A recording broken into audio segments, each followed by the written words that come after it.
Hello, Michelle speaking. Fight back. At this support organisation in Bury, some are calling the advice line. Hello. Hi, I've come for the drop-in. Others turning up in person. It's Donna Webb.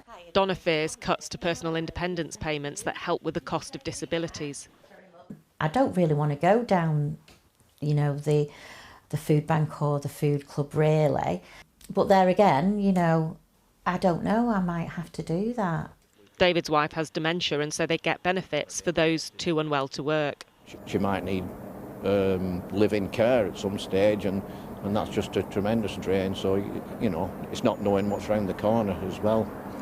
Talk of major welfare cuts is causing fear here. They are worried that they're going to be plunged into so much poverty. A lot of people are barely managing, so they're not even going to be able to barely manage. Some people are they're self-harming as a result of the consistent news that's coming out saying that they're going to make these cuts. Now ITV News can reveal the details of welfare cuts of more than £6 billion a year. £5 billion will come from making it harder to qualify for those personal independence payments. The same benefit, known as PIP, will be frozen next year, according to sources. Meanwhile, those on universal credit who are actively looking for a job will see their payments rise, but there will be a significant cut for those judged too ill or disabled to work. Around £1 billion from the savings will be spent on employment support schemes. The Work and Pensions Secretary, Liz Kendall, says the system is broken and must be changed to encourage work. But disability charities like Scope say PIP is not linked to work and the cuts will be catastrophic. Carol Vickers, who has multiple disabilities and requires an assistance dog, once told me how she found the process to get the benefit traumatising.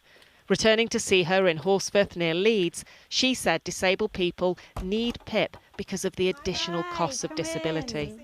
It's extortionate to be disabled in the UK. She says that PIP allows her to work a full and part-time job, adding that the problem is often employers who refuse to hire disabled people. I think we are coming at it from the wrong angle. I think that there are millions of disabled people who are either in work or who want to work, and the barrier is not necessarily them. So this government rhetoric that we're sat at home languishing on our sofas, living a life of luxury on benefits is just not how it is. The Resolution Foundation agree that PIP reforms would be hugely controversial, but say shaking up other out-of-work benefits could be a good thing. The amount of money that people can receive can differ by around £400 a month, depending on whether they're deemed able to work or not. And that means that people really fear moving in and out of work. So it's right that the government looks to improve that design, but we think it should do so carefully. Among those deeply worried are a number of Labour backbenchers. So exactly how upset will Labour MPs be about this then? Well, I think there is a mix of opinion. There are plenty of Labour MPs who are loyal to the leadership, who know that it is actually quite popular to cut the welfare bill. They think it is too big. They know there are more demands now when it comes to defence spending. But the reality is you can talk in big numbers all you like.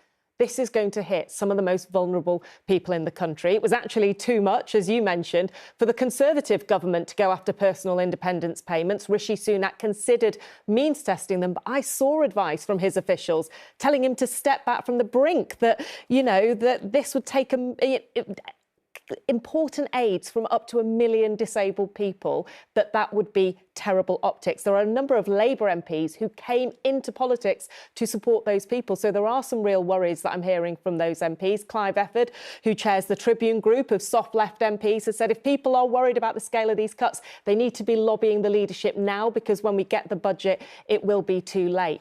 For the government's point of view, they argue that this is all about incentivising people back into work. Yes, they're cutting the money you get if you're out of work and not searching, but they're increasing the money you get if you are searching for work. They argue that this bill is not sustainable, and it is important to make it sustainable, that there is popularity for that. But Charlene, the reality is that there are people who are in a very difficult position, who are going to lose money, and they are very, very nervous about that.